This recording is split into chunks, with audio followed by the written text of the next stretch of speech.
Marvel has shown us every kind of goodbye imaginable. Some shattered our hearts so badly we carried them around for weeks. Others were so random, so rushed, so completely out of nowhere, that all you could say was, wait, that's it? And a true hero was never defined by power anyway. It's defined by what they're willing to give up, and these movies prove that over and over, in the most painful ways possible. So today we're going through the most devastating hero deaths ever put on screen, and not just the MCU. We're crossing into the X-Men films and Sony's Spider-Man universe too, because some of the deepest wounds live over there. Quick disclaimer, every opinion and joke in this video is mine alone, and if you love deep dives like this, subscribe and join the family. We're small, the algorithm is merciless, and grief loves company. One more thing before we start. If this video hits 300 likes, I'll make the villain version of this list. Yes, 300. We're not a big channel yet, and our videos don't exactly drown in likes, so every single one counts. Alright, tissues ready. Let's go.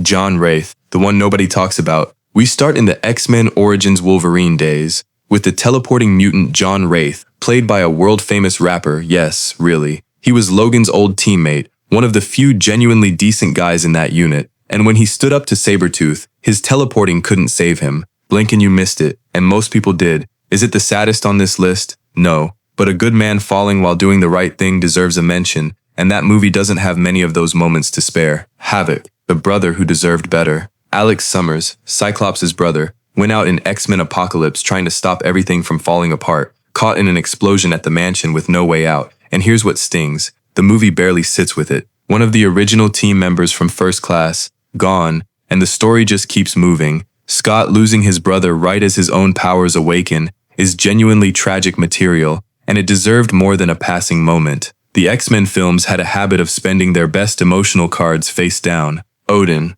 a goodbye in a green field. Thor Ragnarok gives Odin maybe the most peaceful farewell on this list, standing in a field in Norway, telling his sons he loves them, and simply fading into golden light. Beautiful, quiet, and then 5 seconds later his departure literally unleashes Hela, and the entire movie explodes. Classic Marvel, can't even let a father pass in peace without a plot twist rolling in. But honestly, Anthony Hopkins plays that scene so gently that it sneaks up on you. Remember what he says. Remember this place. He came home to say goodbye. That's the kind of quiet devastation this list is about. Professor X, disintegrated by his own student. Now this one shocked an entire generation. X-Men The Last Stand. Charles Xavier walks into Jean Grey's childhood home to calm the Phoenix, and instead, the most powerful telepath on Earth gets lifted from his wheelchair and scattered into dust by the student he raised. In the middle of the movie. Not the end, the middle. Theaters went silent, and the reason he makes this list is that he stayed gone for a long stretch of that franchise,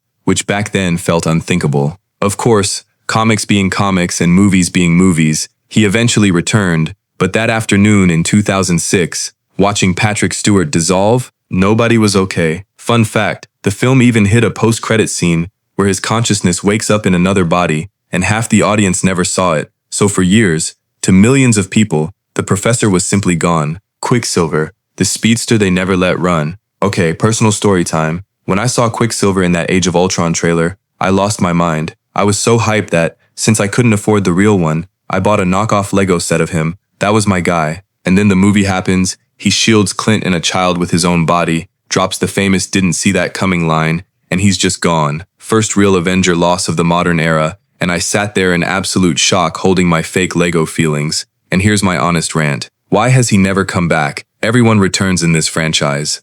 Everyone. But the speedster stays gone, and something tells me we won't see him in Doomsday either, because I genuinely believe the writers have no idea how to use a fast character in a script. Prove me wrong, Marvel. Please. Oh, and before anyone types it, yes, I know about that fake-out cameo in the Wanda show. That wasn't him, and honestly, that joke made the wound worse, not better. Quick pause. If any of these have hit you already, tap that like, and tell me in the comments which death hurt you the most. I'm reading every answer. Now, controversial opinion incoming. Yondu, the one that didn't get me. I'm sorry. Look, I know. Mary Poppins, the spacesuit, I'm aware this is one of the most beloved farewells in the entire franchise. He gives Peter the only suit, tells him, in his own way, that he may not have been his father, but he was his daddy, and freezes among the stars, while every Ravager ship lights up the sky. Objectively, gorgeous scene, but I have to be honest with you, it didn't land for me. The whole theater went silent, people around me were wiping their eyes,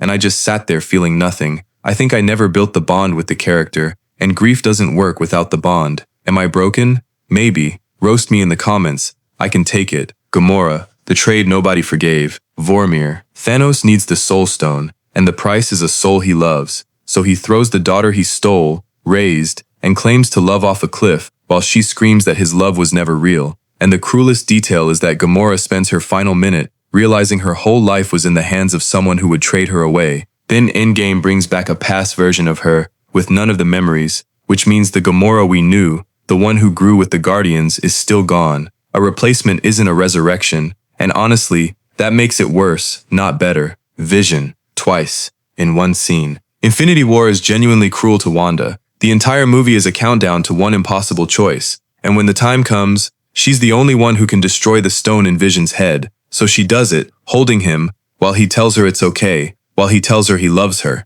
And the second it's done, Thanos rewinds time, rebuilds him, and tears the stone out all over again while she watches. She had to lose the love of her life twice, in 90 seconds. Everything that happens in WandaVision, every bit of that grief, is born right here. And you know what? After this scene, she earned every coping mechanism she chose. Mr. Fantastic, 90 seconds of glory. And now for the other end of the spectrum, because remember when I said some of these are so rushed all you can say is, wait, that's it? Meet Exhibit A. Doctor Strange in the Multiverse of Madness finally gave fans the casting they had begged about for a full decade. John Krasinski as Reed Richards, the smartest man alive, standing there in the actual suit as part of the Illuminati of Earth 838. The theater I was in genuinely erupted, and then Wanda walked in. Reed, the great genius, opens with telling her he has children, which, buddy, read the room, and moments later the smartest man in any universe gets unraveled like string cheese. Gone. Total screen time, barely a scene.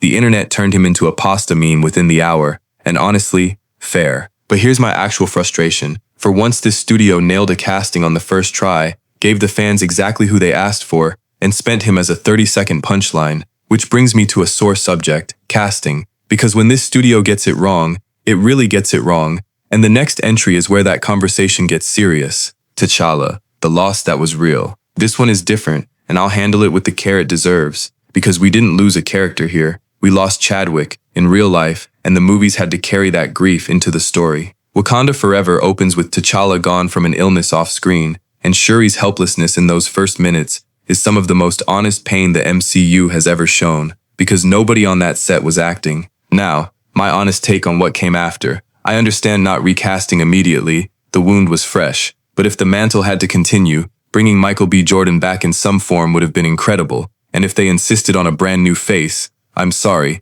the casting choice they eventually made didn't convince me. Someone like Damson Idris would have carried that legacy so much better, and this is part of a bigger pattern. Let's be honest, this studio's casting department has been rolling dice for a few years now, and the dice keep losing. Rest well, King. The character deserves a future worthy of the man. Alright, deep breath. These last three are the ones that personally destroyed me. This is the part you clicked for. Harry Osborn, the best friend who came back too late. The third Raimi Spider-Man film gets a lot of jokes. The dancing, the hair, all of it. And trust me, I laugh too. But the ending is untouchable. Harry spends 3 movies torn between loving Peter and blaming him for his father's fate, finally learns the truth too late, and when Peter is about to be finished by Venom and Sandman, guess who comes flying in on a glider to save him? His best friend. Harry takes a fatal blow meant for Peter, and the two of them get the goodbye the whole trilogy was building toward. No masks, no goblins, just 2 friends on a rooftop and years of history between them.